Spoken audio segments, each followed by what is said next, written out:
The Sphinx of Egypt is one of the most famous ancient sculptures in the world. But how much do you really know about it?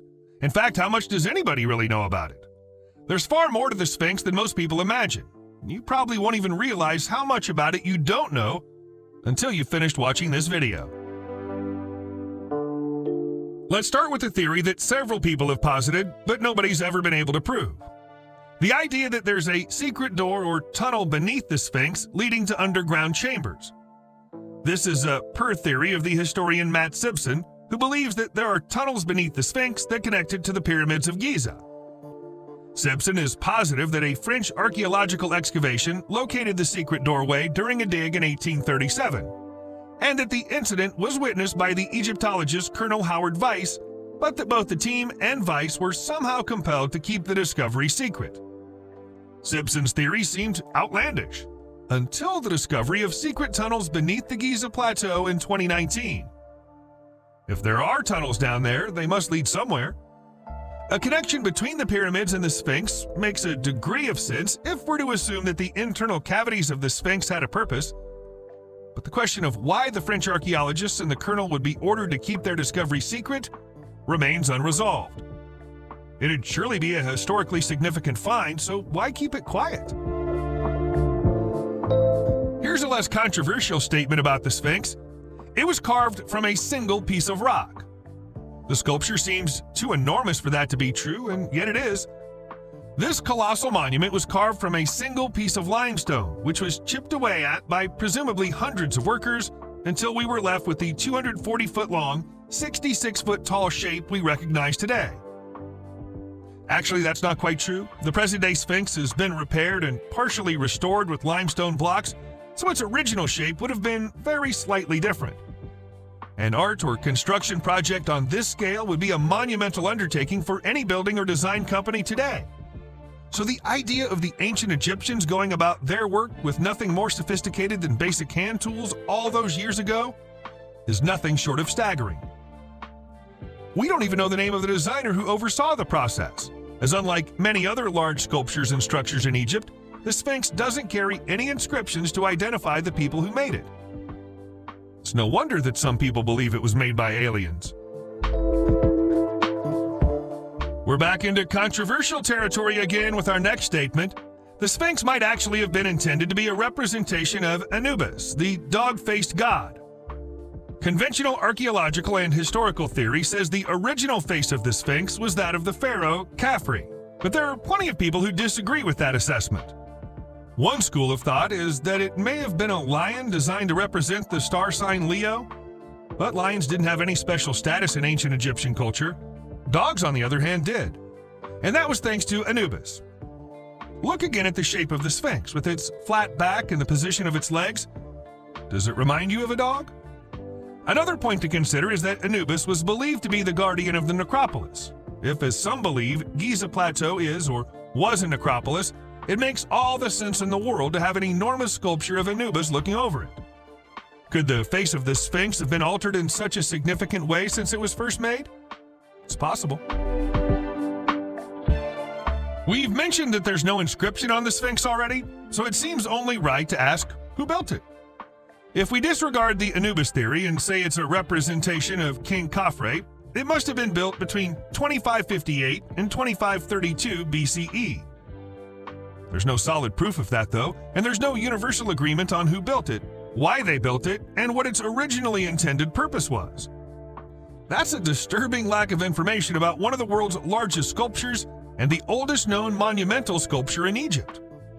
We don't even know what its original name was, as it bizarrely doesn't appear in any of the literature of the Old Egyptian Kingdom. We know that it was called Horemakhet during the New Kingdom era, but that's not thought to have been its first name. It wasn't first called the Sphinx until about 2,000 years ago.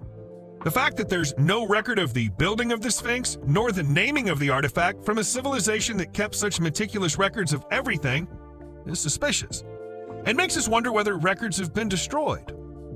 If so, why? Here's a question that hides in plain sight. What happened to the nose of the Sphinx? The most popular version of events is that the armies of the French Emperor Napoleon Bonaparte broke the sculpture's nose during a military battle near Giza during the French invasion of Europe in 1798. In fact, that version of events appears in some history books. The problem with it is there's no direct evidence for it, no witness testimony, and very little chance that it actually happened in the way the history books describe it. In fact, all the evidence points in another direction. According to the Arabian historian al-Makrizi, the nose of the Sphinx has been missing since at least the 15th century, and perhaps since long before then. Al-Makrizi claims that a Fatimid sheikh called Muhammad Sayyam Eldar was responsible for the destruction of the nose, but there's no definitive proof of that either. The most controversial theory is that the nose was deliberately broken by Europeans upon their arrival in Europe to disguise the fact that the original nose had a classically African appearance and would have proved that the ancient Egyptians were black. Let's follow this a little further. Another idea is that the nose of the Sphinx was washed away by water erosion. But therein lies another problem. There's increasing evidence that through analyzing the effect of water erosion on the Sphinx, we can prove that it's even older than we already believe it to be. According to the geologist Robert Schoch, the erosion that can be seen on the sides of the Sphinx could only have occurred over a period of thousands of years and necessitates regular rainfall. There hasn't been regular and constant rainfall in this part of Egypt for more than 7,000 years. And Schoch's assessment of the erosion damage is that an age of around 12,000 years is more likely. That's unthinkable and would turn everything we think we know about Egyptian history on its head if it could be proven. In the interest of balance, we should point out that many of Schoch's peers disagree vehemently with him and dismiss him as a fringe theorist. Still, the fact that there's water erosion damage visible on the Sphinx at all leads to some awkward questions that mainstream theories can't yet answer. One of the oddest things about the Sphinx is that it wasn't visible to the naked eye in the 18th century, which is yet another reason why the theory about Napoleon breaking its nose can't have been true. He wouldn't have even been able to see it. Until 1798, the Sphinx was completely buried under the Egyptian sand. It was only when the top of its head became visible after the sand shifted that anybody knew it was there at all. And it wasn't until the 1920s that the French engineer Émile Barré started excavating it. The project took him 10 years, and so it wasn't until 1936 that the people of the modern world were able to lay their eyes on the Sphinx for the first time. In the 150 years beforehand, several attempts were made by notable figures like the Italian explorer Giovanni Caviglia and the French archaeologist Auguste Mariette, both of whom had to give up when they were overwhelmed by the scale of the task. There's no way that the Sphinx became buried so deeply by accident. It'd be like suggesting that sand might one day rise up and swallow the pyramids. The Sphinx was buried deliberately. We don't know who did it or why. We touched on our next question earlier on in this video, but let's give it the consideration it deserves. Is the Sphinx missing part of its head? By that, do we mean that it once had a full forehead profile and upper skull? Alternatively, as some people believe, did it once have a chin beard? It's obvious that the nose of the Sphinx has been badly damaged, but let's be honest, the rest of the face isn't in great condition either. Some of the wear and tear is to be expected after a minimum of 4,500 years standing in the desert, but not all of the damage to the monument's face can be chalked up to natural processes. Someone has either disfigured or redesigned the sculpture's face, and it might well have happened more than once. We're pointing out the obvious here, but the head is far too small for the body. The Egyptians were never so lax about proportions with their statues. It was something they were meticulous about. Either the head is not the original, which takes us back to the Anubis theory, or it's been chiseled down and chipped away at so much that there's barely any of the original left. There's been a far more recent mystery about the face of the Sphinx, and it all revolves around a photograph that was published in 2022, apparently showing the monument with its eyes closed. That clearly ought to be impossible, as the Sphinx has had its eyes open ever since it was excavated in the 1930s. Still, multiple images circulated on social media that clearly seem to show the sculpture with both eyes shut as if it were asleep. Some fringe theorists even declared it to be a sign of the impending apocalypse. However, there's likely to be a very simple explanation for this apparent miracle. There are only two possibilities here. The first is that the apparent photographs of the Sphinx with its eyes closed have been taken from a very specific angle and are an optical illusion. The second is that somebody has photoshopped the original images. Given that there are several photos taken from different angles, the Photoshop explanation seems more likely.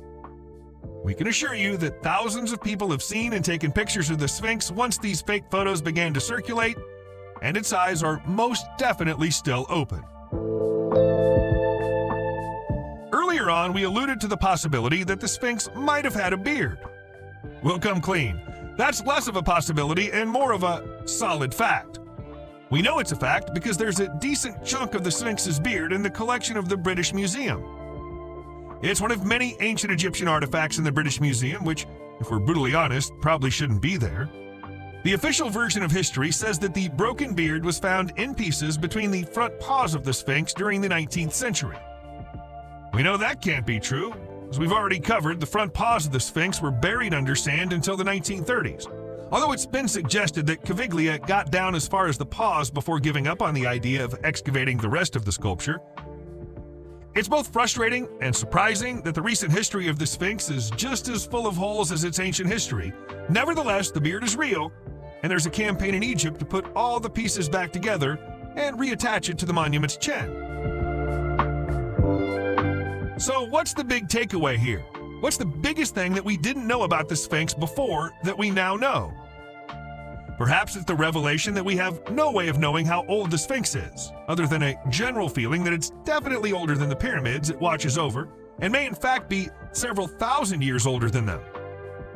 It might have been built for Khafre somewhere around 2600 BCE, or it could already have been ancient by the time Khafre was born. The effects of erosion on the limestone are suspicious, but if we start talking about an age of 9,000 years or more, we'd have to rule out the idea that it was built by the ancient Egyptians at all, or at least not by the ancient Egyptians as we currently understand them. It'd have to be an advanced civilization that predated the Egyptians and perhaps laid the foundations for their culture.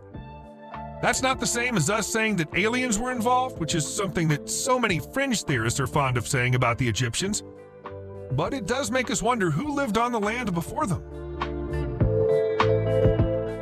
Perhaps the bigger mystery is what the Sphinx was carved for and what its purpose was. We've all seen pictures of this world-famous monument all our lives, but how many of us have ever stopped to wonder why it's there? If it's really a representation of Khafre, it seems incredibly vain even by the standards of Egyptian pharaohs. Making something like this would have set a precedent. So why did none of Khafre's successors build a Sphinx of their own?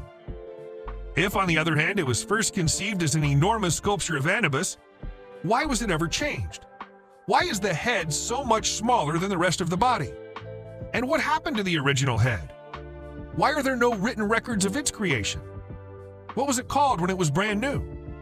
Did it have a higher purpose, or was it just an impressively huge sculpture that stood as a monument to the power and influence of one particular pharaoh at one particular point in time? These are questions we don't have the answers to. But we hope that you're now asking those same questions yourselves, and that you've enjoyed this look at Egypt's most mysterious monument. Subscribe to the channel and turn on notifications, and you will be the first to know when a new video comes out. Thank you for watching, and see you in the next video.